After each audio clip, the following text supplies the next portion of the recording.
সুপ্রিয় ১৮তম নিবন্ধন ভাইভায় চূড়ান্তভাবে উত্তীর্ণ সকল প্রার্থীদের জানা আন্তরিক শুভেচ্ছা। আপনাদের অক্লান্ত পরিশ্রমের ফল হিসেবে আজকে আপনারা ১৮তম নিবন্ধনে চূড়ান্তভাবে উত্তীর্ণ হয়েছেন। তো সামনে আপনাদের এখনও অনেকটা পথ পাড়ি দেওয়া বাকি আছে। তো এই পথের পথ চালনার ক্ষেত্রে আপনারা যে সকল ধাপ অতিক্রম করতে হবে তার মধ্যে হচ্ছে গণবিজ্ঞপ্তি একটা। তো একটা সুখবর হচ্ছে যে আগামী ১৬ই জুন আপনাদের গণবিজ্ঞপ্তিটা কাঙ্ক্ষিত সেই গণবিজ্ঞপ্তি প্রকাশিত হতে যাচ্ছে। এর মধ্যে দিয়ে আপনারা এই বেকারত্ব জীবন থেকে আসলে অনেকেই তাদের কাঙ্ক্ষিত স্বপ্নের জবটি পেয়ে যাবেন। তো এখানে দেখুন আমাদের এখনও যে দুইটা বিষয় আমরা নিয়ে এখনও চিন্তিত, সেটা হচ্ছে মেধা তালিকা।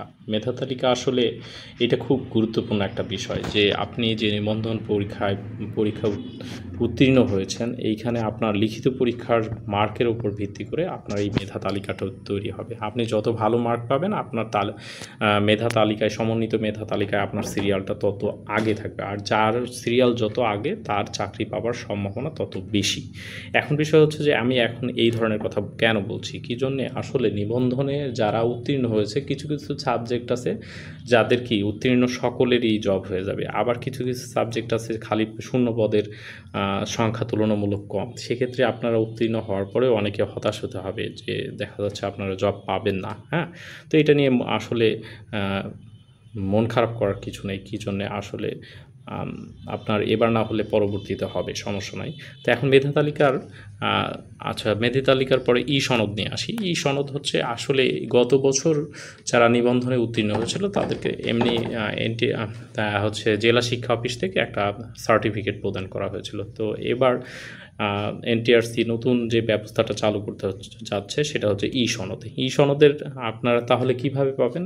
ই সনদটা পাওয়ার প্রসেস হচ্ছে যে আপনারা আবেদনের সময় যে মোবাইল নম্বরটা দিয়েছিলেন সেই মোবাইল নম্বরে হয়তো আপনাদের রোল রেজিস্ট্রেশন দিয়ে একটা তারা ওয়েবসাইটের লিঙ্ক দিয়ে দিবে এবং সেই ওয়েবসাইট থেকে আপনাকে হয়তো ই সনদটা সংগ্রহ করে নিতে হবে। এখন ই সনদ কেন, কি দরকার? ই সনদটা এই জন্যই দরকার যে ই সনদে আপনার প্রথমত হচ্ছে রিটেনের মার্কটা লেখা থাকবে, আর হচ্ছে ভাইবার মার্কটা লেখা থাকবে। এখন তো আপনার মনে হতে পারে যে মেধা তালিকাতে কি এই ভাইবার মার্কের কোনো প্রভাব আছে?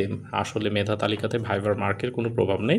আপনি লিখিততে যত পাবেন সেইটার উপরেই আপনার মেধা তালিকা তৈরি হবে। তো আজকে আর ভিডিওটি দীর্ঘায়িত করতে চাচ্ছি না। যদি আপনাদের কোনো কিছু জানার থাকে তাহলে অবশ্যই কমেন্ট বক্সে লিখে পাঠান, এবং অন্য কোনো বিষয় ভিডিও চাইলে সেগুলো আমাদেরকে লিখে পাঠান। এবং যদি আমার চ্যানেলে নতুন হয়ে থাকেন তাহলে চ্যানেলটি সাবস্ক্রাইব করে রাখুন। ধন্যবাদ।